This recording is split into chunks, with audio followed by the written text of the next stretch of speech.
friends, this is Emily with burlapkitchen.com, where I'm all about simplicity.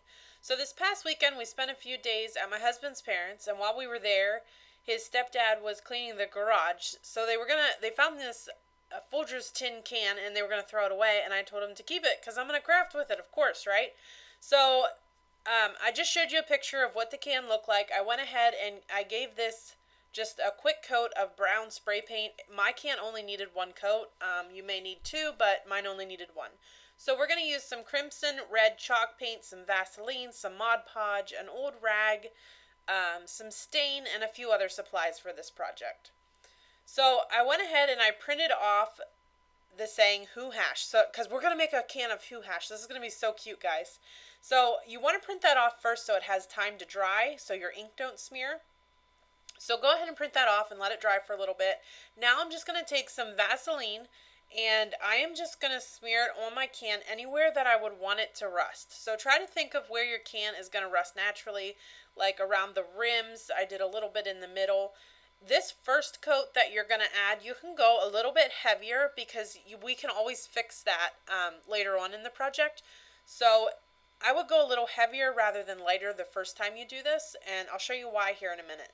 So I'm just checking my can and making sure I got all the spots I want to rust covered with Vaseline. And now I'm going to take this crimson red chalk paint and I am just going to paint over my entire can.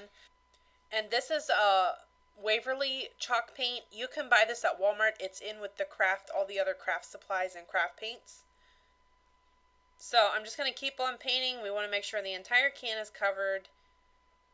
And we're almost done. I sped this up for you a little bit here. So now that we're finished with that, we're going to go ahead and wipe our hands off, and then we're going to give this a quick dry. Now you could let it sit and air dry, but I'm an impatient crafter, so I have to use the blow dryer. When you do this, you'll notice you can't see it really good in the video, but it does kind of separate the Vaseline, and you'll see it like drip. It's not a big deal. We're going to fix it here in a minute. So now that it's all dry, now you're going to take your rag and you're just going to wipe off your can. So any spot that had Vaseline, now you're going to see the brown showing through. This is such a cool technique. There's so many different things you could do with this. So we're going to go ahead and wipe off this entire can here, just to see all of our rust. Now, I told you earlier that we could fix it if we got a little too much rust. So that's what we're going to do next. So I'm just going to keep on wiping this off until I get all that Vaseline off.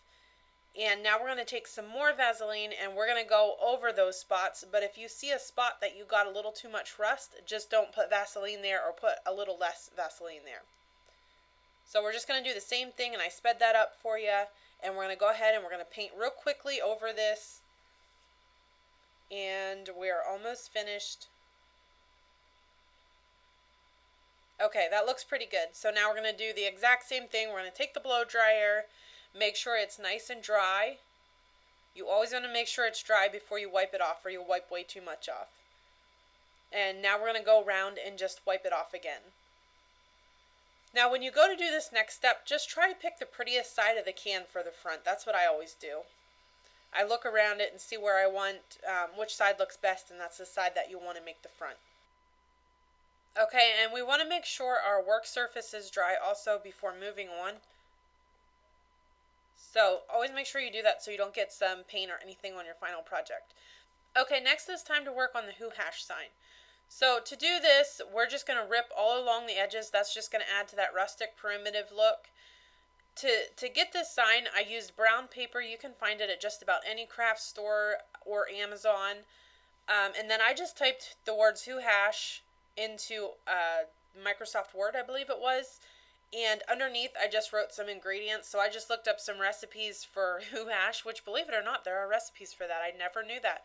So I looked up some recipes and just put some ingredients under there. I thought it just added a little something special to the project. I think it was like beef stock, salt, pepper, potatoes, something like that. So now I'm going to show you how to not mess up your project. So that first one that I showed you was a little darker than I wanted it. So we're going to fix that.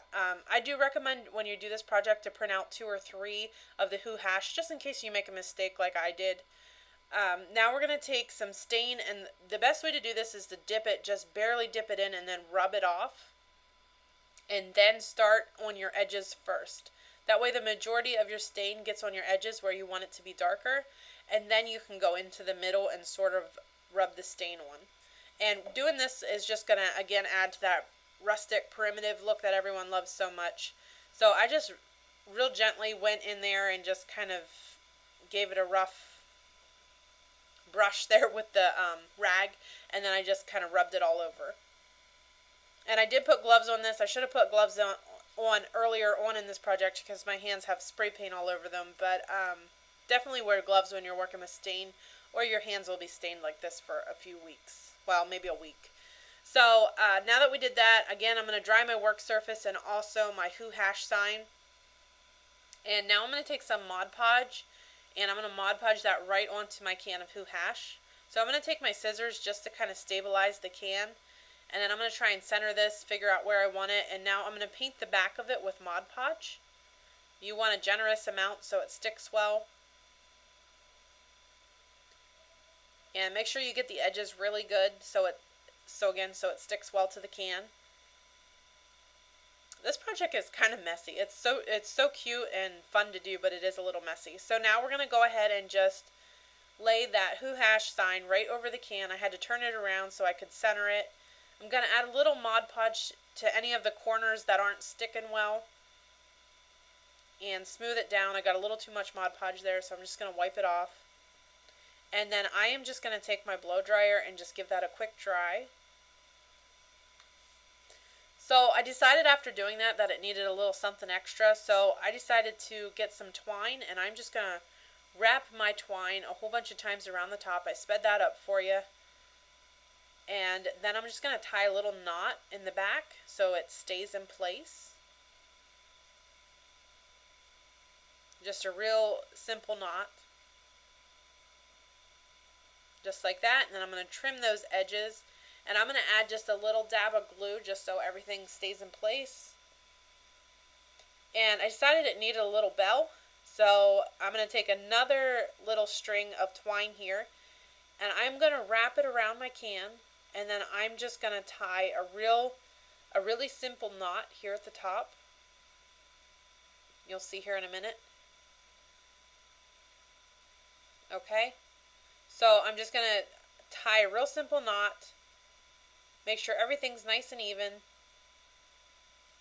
You might have to push your strings up a little bit if they fall down some. So now I'm going to go ahead and loop my bell on, or thread my bell on rather, and then I'm just going to, again, this time I'm going to tie a real simple bow at the top of it. And then all we're going to do, guys, is we're just going to trim this ribbon up. Actually, wait a minute. We're going to go ahead and put a little dab of hot glue there so everything stays in place. And then we're going to go ahead and trim this up. I actually went a little shorter than that. And that is it, guys. So now you can fill this can. I filled it with some Spanish moss and some greenery, as you can see here in this picture. This was such a fun, inexpensive craft to do. I think it would make an awesome gift. I hope you guys enjoyed this project as much as I did. For more great ideas like this, please visit burlapkitchen.com. Thank you.